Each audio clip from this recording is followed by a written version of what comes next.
kiss for our wedding day, if that day shall come. So I can't tell you what the first kiss is like because it just ain't happened yet.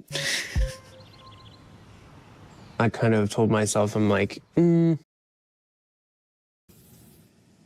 hasn't happened. You said the first kiss? Yeah. It hasn't happened. I guess the one thing that I have hesitation of is a first kiss that never happened, a wedding planned after just 16 days of knowing each other, and whispers that strike at the very heart of the Plath family. These are the kinds of shocking moments that make Welcome to Plathville one of the most addictive reality shows on television. It's not just a show about a big family, it's about the collision between strict religious values and the messy, complicated, and very human emotions of the children who grew up under that roof. Every episode feels like peeling back another layer of contradiction, exposing just how fragile the Plath's carefully crafted image really is. Hi friends, my name is Sarah, and welcome back to my channel, Sister Wives Daily. If you're as hooked on family reality TV drama as I am, you're in the right place. Go ahead and hit that subscribe button so you don't miss any of my breakdowns. And don't forget to jump in the comments to share your thoughts. I love hearing where you all stand on these stories, especially because everyone always sees something different in the Plath family's choices. Now, in this chapter of Welcome to Plathville, the focus is on purity vows, rushed engagements, and the cracks that show up when faith is used as both a shield and a weapon inside a family. For years, the Plaths built their brand on an image of devotion, loyalty, and old-fashioned values. Barry and Kim raised their children in an environment that looked, on the surface, like a picture-perfect Christian home. Their rules were strict. No television, no secular music, no dating, and definitely no physical relationships before marriage. To outsiders, it seemed like a way to preserve innocence. But as we've all seen over the seasons, the tighter the rules, the harder the children eventually pushed back.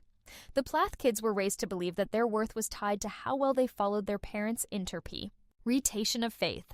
Yet as they grew older and moved out into the real world, cracks in that foundation became impossible to ignore. Ethan struggled to balance his marriage to Olivia with his loyalty to his parents. Mariah rebelled in bold and colorful ways, embracing music, fashion, and independence that clashed with everything she'd been taught. Micah found freedom in modeling and pursuing a more mainstream lifestyle. And Lydia, the obedient, soft-spoken daughter who seemed to carry her parents' values closest to her heart, became the face of purity and faith in action. But that image of purity has now become the center of the latest controversy. Lydia's relationship with her boyfriend Zach is sweet, almost old-fashioned, and deeply tied to her faith. They've made a decision to save their very first kiss for their wedding day. For some, that might sound incredibly romantic, like a fairy tale kind of love. For others, it raises eyebrows, especially when paired with how fast their relationship has moved. Because here's the twist. Lydia and Zach had been dating for just 16 days when they both declared that they had found forever in each other. That's not 16 months, not even 6 months, 16 days. This is where the contradictions start to pile up, and it's what makes the Plath story so gripping. On one hand, the family preaches patience, purity, and deliberate choices rooted in faith. On the other hand, we see a whirlwind engagement, plans for a wedding just 3 months after a proposal, and family members quietly questioning whether any of this is wise. The Plaths hold their children to standards that are nearly impossible, and yet when those same standards clash with real-life emotions, they bend the rules in ways that reveal how fragile the whole system really is. That's what makes this moment in the show so fascinating. Lydia seems over the moon, and she deserves her happiness. She's glowing with that kind of joy that comes when someone finally feels seen and cherished. But her siblings, especially Ethan, can't help but show hesitation. The doubt isn't just about the speed of the relationship, but about what happens when you mix untested faith with lifelong commitments made under pressure. Ethan, who has lived through his own battles with family expectations and marriage struggles, looks at Lydia's choices with both concern and confusion. And then there's Barry, the father who once enforced strict dating rules. Suddenly, he's giving Zach his blessing with surprising ease, even when Zach reveals his intention to propose within weeks and marry within months. It's a dramatic shift from the father who used to demand unquestioning obedience. Why the sudden support? Is it because Lydia is the child who stayed close to the family values while others drifted away? Or is it because Barry simply wants to avoid another child rebelling and leaving the family fold? These are the questions that keep fans watching because they highlight the hypocrisy baked into the Plath family's public image. To really understand the weight of these moments, we have to remember where the Plaths started. Barry and Kim created an environment that was meant to shield their children from the outside world. They believed strict control would protect their family. No mainstream influences, no dating, no physical affection before marriage. It was all part of a carefully drawn line between their world and everyone else's. But as each child grew older, that line became a barrier, cutting them off from experiences that help people grow and learn. And when they finally stepped outside of it, the gap between what they were taught and what they felt in real life was enormous. That's the foundation under this season's drama. A family that taught purity and loyalty above all else, now wrestling with rushed timelines, suspicions, and choices that don't quite line up with the values they've always preached. Lydia's story is painted as a love story built on faith, but in the background, there are whispers of doubt, accusations, and the kind of family politics that threaten to expose the truth the Plaths have tried so hard to hide. And this is only the beginning. Because as Lydia and Zach's whirlwind romance unfolds, another storm is brewing with Veronica, Micah, and Mariah, dragging old betrayals and new alliances back into the spotlight.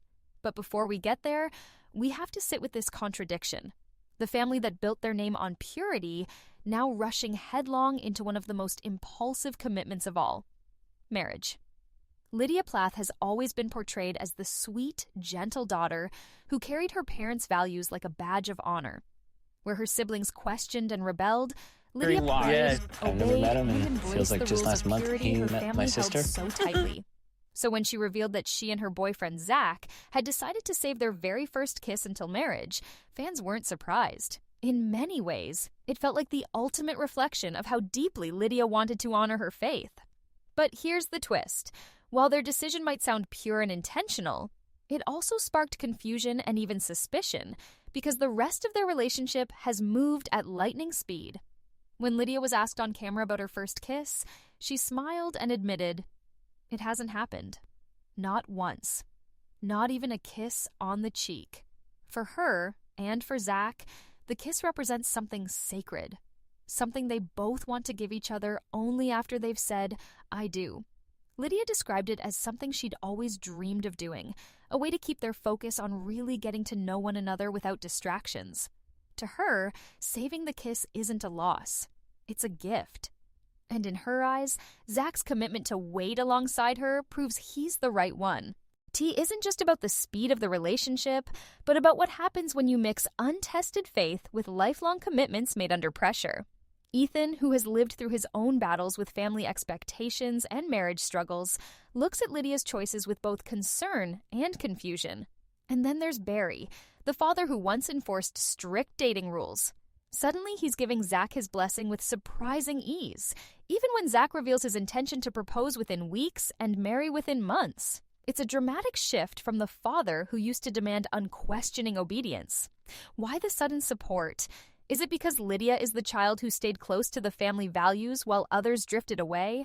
Or is it because Barry simply wants to avoid another child rebelling and leaving the family fold? These are the questions that keep fans watching because they highlight the hypocrisy baked into the Plath family's public image. To really understand the weight of these moments, we have to remember where the Plaths started.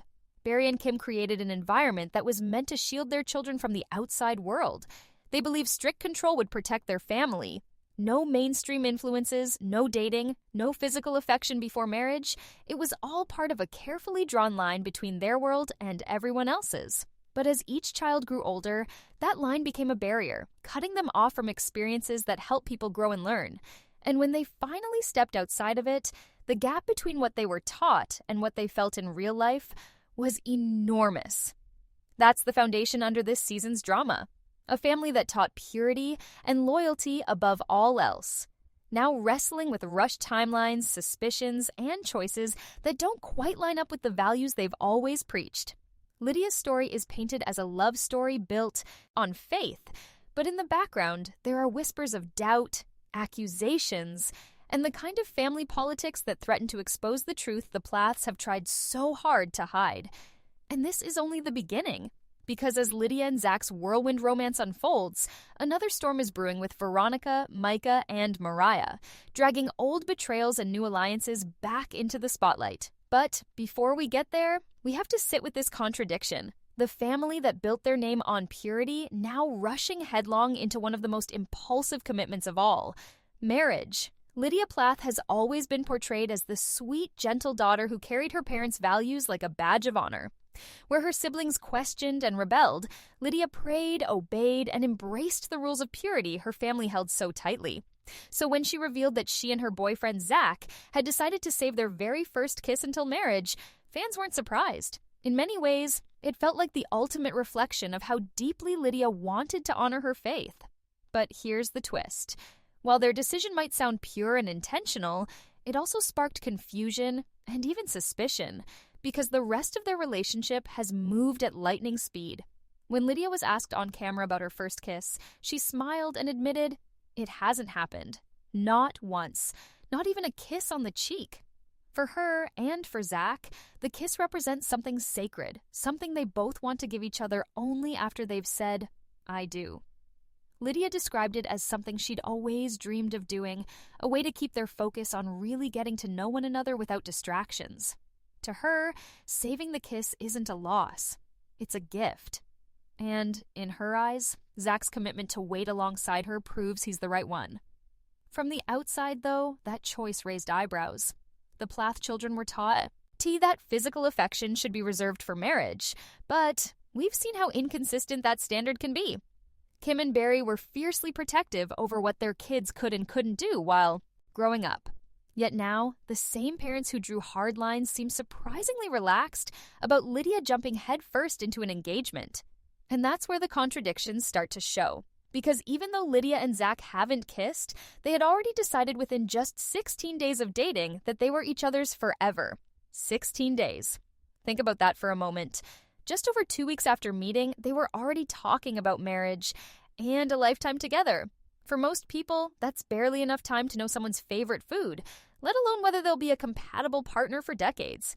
But for Lydia, she described it as a sign from God, calling the series of events that brought them together God winks.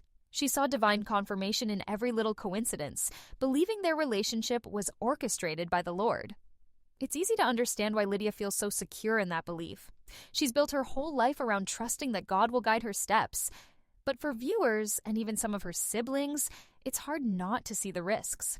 Marriage is a commitment that can either be the foundation of joy or a source of lifelong heartache. And choosing it so quickly, without even sharing a kiss, sounds less like careful planning and more like blind faith. Still, Lydia is convinced, and so is Zach. Which brings us to one of the most jaw-dropping moments of the season. Zach sitting down with Barry to ask for Lydia's hand in marriage. For longtime fans, this was the moment to watch. Barry has always been protective of his daughters, often holding them to impossible standards. But when Zach asked for his blessing, Barry barely hesitated. He said yes. He didn't question the short timeline. He didn't ask Zach to slow down. Instead, he smiled, nodded, and gave his approval with a calm ease that shocked even Lydia. It was as if Barry had suddenly become the most permissive parent in the family. That moment said more about the family dynamic than maybe Barry realized. For the daughter who never strayed too far from her parents' values, perhaps the rules simply don't apply in the same way. Lydia has always been loyal, always obedient, and maybe this quick blessing was Barry's way of rewarding that loyalty, even if it meant ignoring the obvious red flags. But not everyone was so quick to celebrate. When Ethan heard the news, his reaction was completely different. Ethan has been through his own struggles with love, marriage, and the fallout of mixing family expectations with personal relationships. So when Lydia and Zach dropped the bombshell that they planned to marry in just 3 months, his face said it all. He was stunned. He couldn't wrap his head around it. Ethan said flat out that it didn't make sense. You don't meet someone for 3 months and then suddenly plan to spend forever together. For Ethan, who has lived through the cracks and contradictions of his parents' teachings, Lydia's choices looked less like faith and more like a recipe for disaster. And that's the tension at the heart of this story. On one side, we I've have never met Lydia, him, and feels glowing like just with last joy, month he met my convinced that sister. God has written her love story and that nothing else matters. On the other side, we have her siblings, her audience, and even her viewers questioning whether saving a kiss while rushing a wedding really makes sense. Can faith truly replace the time it takes to know someone? Can commitment without experience hold strong under the pressure of real life?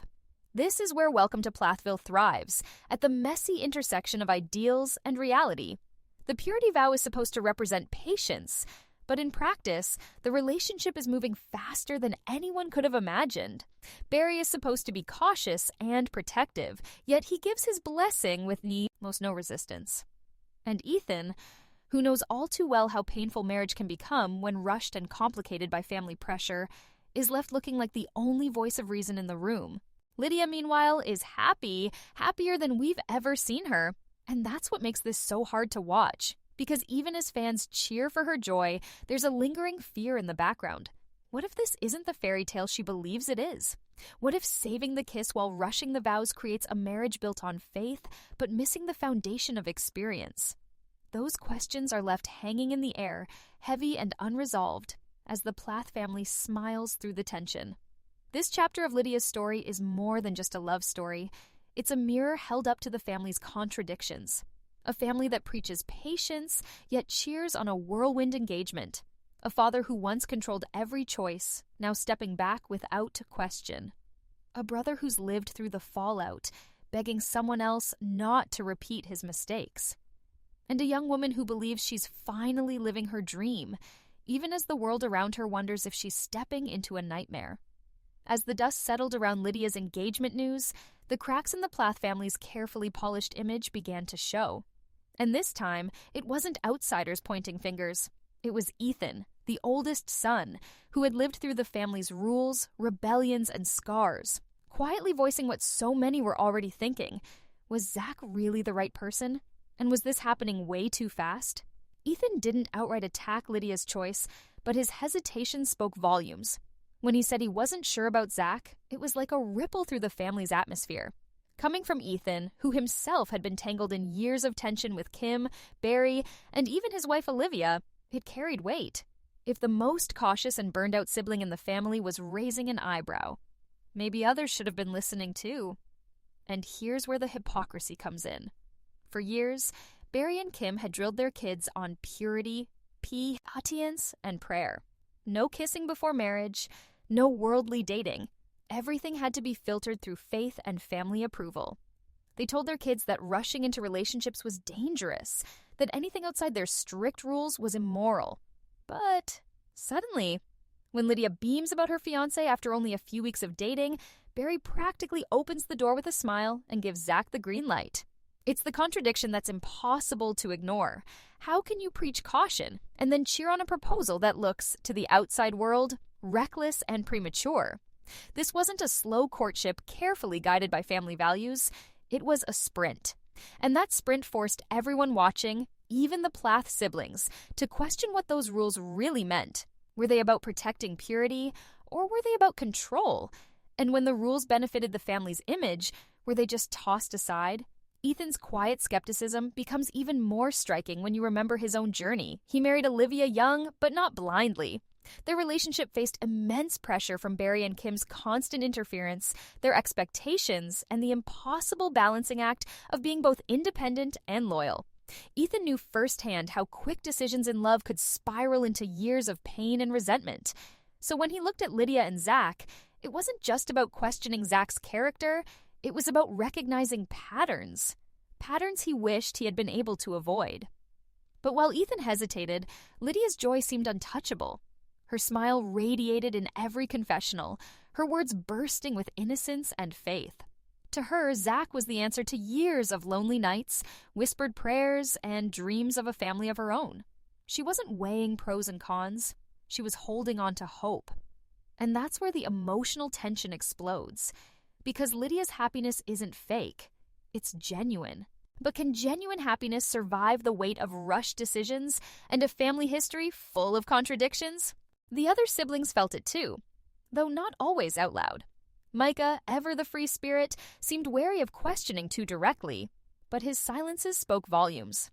Mariah, still healing from her own broken relationships, looked at Lydia's path with a kind of cautious sympathy.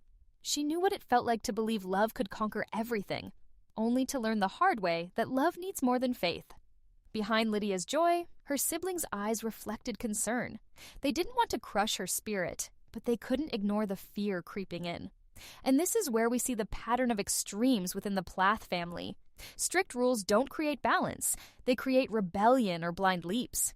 The children were raised with walls so high that when the doors finally cracked open, some sprinted without looking back. Mariah ran headfirst into love and heartbreak, Micah into modeling and independence, Ethan into a marriage haunted by family interference, and now Lydia, sweet and obedient Lydia, is leaping into a wedding planned after just 3 months of knowing Zach. The irony is undeniable. The very rules designed to protect the Plath children may be the reason they keep repeating such risky, life-altering choices.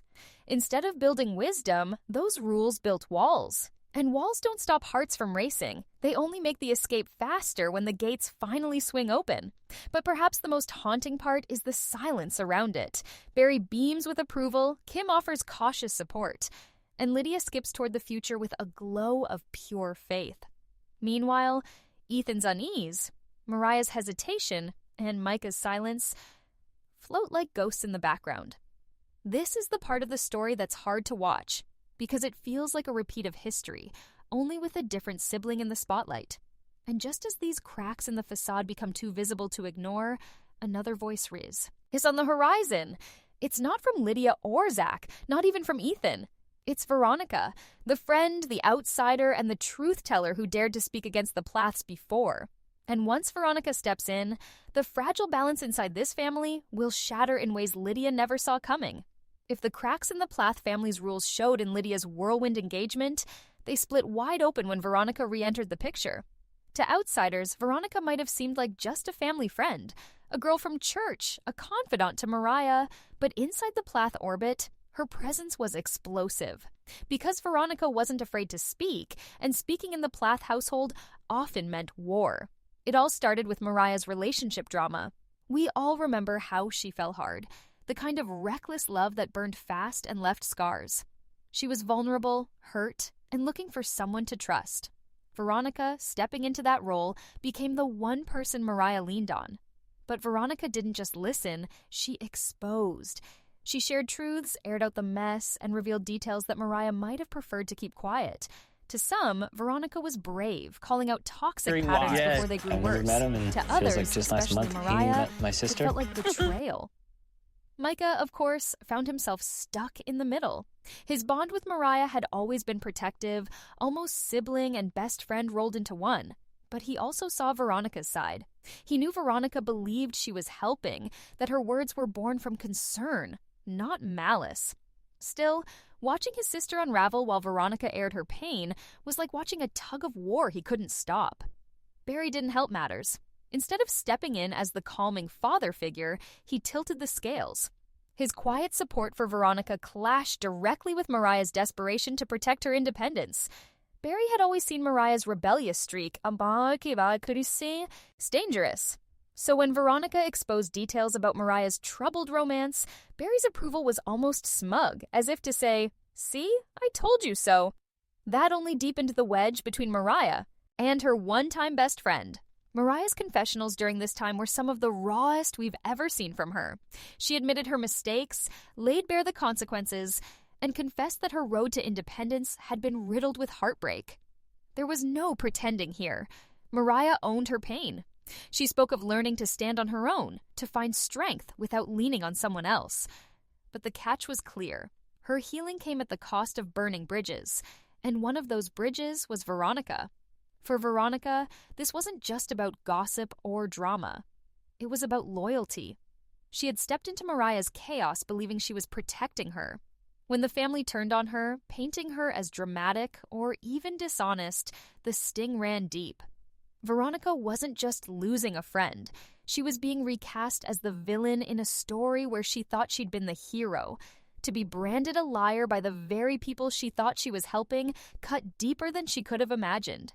And then came the letter, the one that should have cleared the air but only made the storm worse. Written words have weight, especially in a family like the Plaths, where communication is often clipped, guarded, or hidden behind faith talk. Veronica's letter was meant to explain, to mend, to defend her side of the story. But to Mariah, it read like a final twist of the knife. Instead of offering healing, it reopened every wound. Mariah's response was swift and final. She cut ties. No more friendship, no more trust. For Mariah, Veronica was out. The fallout was brutal. Veronica, once a trusted friend, now stood on the outside, looking in at a family that had chosen sides. She felt disrespected, tossed aside after giving everything she could to help. And in true Plath fashion, the battle lines weren't just between her and Mariah. They ran straight through the entire family. Micah wrestled with guilt. Ari doubled down on his approval of Veronica, and Mariah hardened her resolve to move forward without either of them in her inner circle. This is the cycle that defines the Plaths. Every act of loyalty seems to demand a betrayal. If you side with one sibling, you inevitably stand against another. If you back a friend, you risk alienating family. It's never neutral. It's always a battlefield. And the Veronica-Mariah fallout proved it more than ever. By the end, Mariah's independence came at the cost of isolation, Veronica's truth-telling turned into a badge of betrayal, and Micah's attempt to stay in the middle left him torn in silence. It wasn't just about a friendship gone sour. It was about the way the Plaths, time and time again, turned loyalty into a weapon. And as the dust settled from this fallout, one truth became impossible to ignore. In the Plath family, every relationship has an expiration date, and the rifts left behind rarely heal. The breaking point between Veronica and the Plaths wasn't a screaming match, or even an explosive confrontation caught on camera. It came in the form of something deceptively simple: a letter. Mariah had written it with the hope, at least on the surface, of putting an end to the endless back and forth. But instead of closure, it opened wounds that would never fully heal. When Veronica read those carefully penned words, her heart sank. She expected honesty, maybe even a sliver of remorse. But what she found instead was a wall. The letter wasn't an apology. It wasn't reconciliation. To Veronica, it was cold, detached, and filled with justification rather than accountability. Mariah framed her mistakes as part of her journey, something she had to endure to become who she was. But nowhere in those pages did Veronica see ownership for how badly their friendship had been damaged, or acknowledgement for how deeply her trust had been broken. For Veronica, the absence of a real apology was the loudest statement of all. It told her that Mariah wasn't looking back. She was choosing to move forward without her. That realization hit harder than any fight ever could. She hadn't just lost a friend, she had lost someone she once considered family. And then there was Barry. His role in all of this made the betrayal sting even worse. At one point, Barry outright dismissed Veronica as dishonest, insinuating she had twisted the truth or exaggerated the details about Mariah's troubled relationship. For a man who preached integrity, the accusation cut deep. Veronica knew what she saw, she knew what she'd heard, and she knew she had spoken from a place of genuine concern. But Barry's dismissal branded her as the villain. What made it unbearable was that, over time, the truth came out. Mariah herself admitted to the mistakes Veronica had warned about. Every warning, every concern Veronica voiced was validated. And yet, the damage was already done.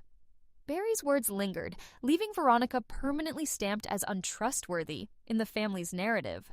For her, that was the cruelest twist of all, not only losing a friend, but being slandered by the very people she once supported. Caught in the middle was Micah. His struggle was almost invisible compared to the open conflict between Mariah and Veronica, but it was no less intense. Micah had always been close to Mariah, but he also cared for Veronica. He saw her sincerity even when the rest of the family dismissed it. But he had learned from Ethan's mistakes, and Ethan's fallout with Olivia still loomed large. Ethan had chosen Olivia's side again and again, and in the Plath family, that choice had come with a price: estrangement, resentment, and years of painful distance. Micah, watching all of this unfold, refused to make the same mistake. He tiptoed carefully, refusing to fully side with Veronica, but not completely abandoning her either. His balancing act was exhausting but necessary. He wanted to protect his bond with Mariah without completely shutting out someone he knew had been treated unfairly. This is the emotional cost of loyalty in the Plath family. It's never enough to simply love someone. Every bond demands allegiance. Every choice comes with consequences. If you stand with an outsider, you risk being cast out yourself. And in the Plath orbit, outsiders are rarely welcomed back in. The rules are clear. Family first, even if family is defined by silence, hypocrisy, or selective truth.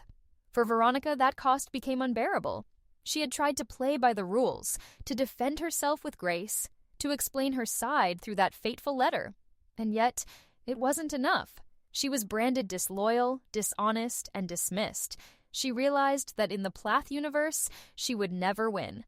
But Veronica wasn't the type to simply fade into the background. If the Plaths were going to call her an outsider, then she would embrace it. Very wise. Yes. And in a I've never met twist him, and no feels one like saw just last coming, month he met Veronica my reached sister. out to the one person who understood all too well what it meant to be cast aside by the Plaths, Olivia. Yes, Olivia. Ethan's wife, the woman who had weathered years of hostility, suspicion, and accusations from Barry, Kim, and the siblings who stood against her. Olivia had lived through the very storm Veronica now faced. She knew what it felt like to be painted as dishonest, to have every move questioned, every word twisted. For Veronica, reaching out to Olivia wasn't just about finding comfort. It was about finding an ally who could finally understand her pain. This shocking move didn't just shift Veronica's story, it sent a ripple through the entire Plath family dynamic. Because if Veronica and Olivia joined forces, suddenly the family's tight grip on its narrative would be threatened. Secrets could spill, alliances could shatter, and those cracks in the facade would become impossible to ignore. As the dust settled, one thing became clear.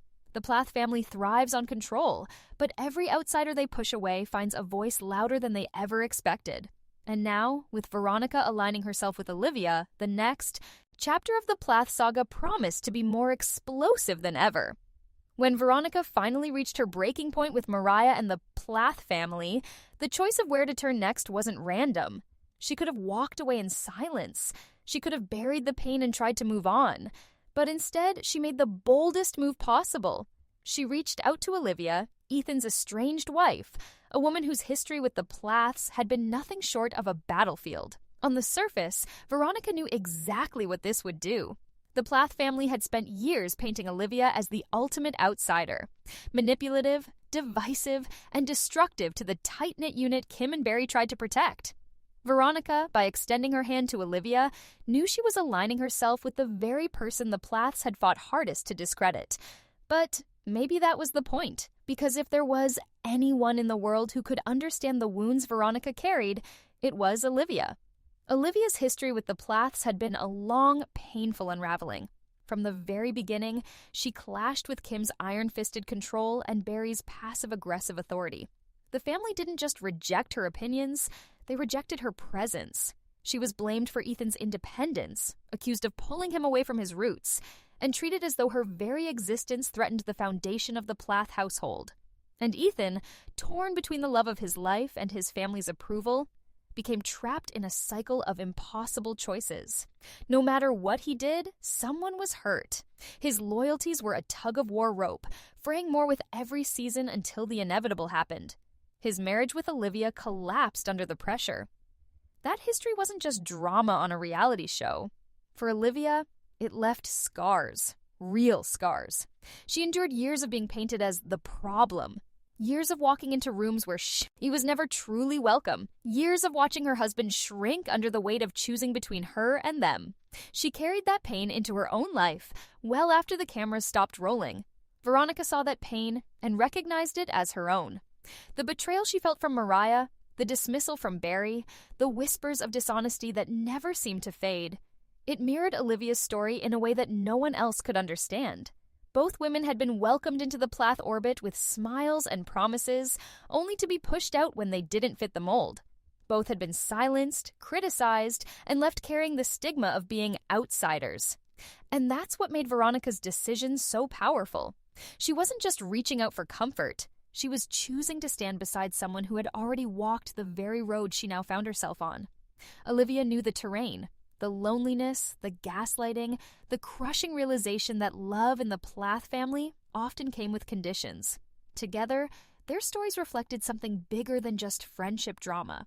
They revealed the emotional cost of being connected to a family that preaches purity, loyalty, and faith, while weaponizing those very values to maintain control. The Plath's image of perfection has always been their armor, but as Veronica and Olivia's scars show, that armor cuts deeper than it protects. Because here's the truth. Outsiders never walk away unmarked.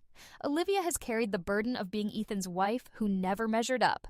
Veronica now carries the label of being Mariah's disloyal friend. These women didn't just lose relationships, they lost pieces of themselves trying to live up to expectations that were never meant to be met. And that's the chilling reality the Plath saga keeps exposing. Faith, in their world, doesn't just guide. It controls. It dictates who belongs and who doesn't. It feels like just last month he met my sister. Whose voice gets heard and whose story is dismissed. And in the process, trust is shattered, relationships destroyed, and people left questioning if love in this family was ever unconditional at all. By choosing Olivia, Veronica wasn't just choosing an ally. She was sending a message that no matter how much the Plaths tried to dismiss or discredit, there's strength in the voices of those they've cast aside. The fallout of their alliance may not have fully unfolded yet, but one thing is certain. The Plath family's carefully crafted narrative will never look the same again. So now I'll leave it to you, the viewers. What do you think about Veronica turning to Olivia? Was it an act of desperation or a sign of empowerment? Do you believe the Plath family has weaponized their faith and loyalty to keep control, or is this just the price of protecting their values? Drop your thoughts in the comments below. I really want to hear where you stand on this. And don't forget to hit that subscribe button so you don't miss the next chapter in this story. Because if history tells us anything, when it comes to the Plaths, the drama is never really over.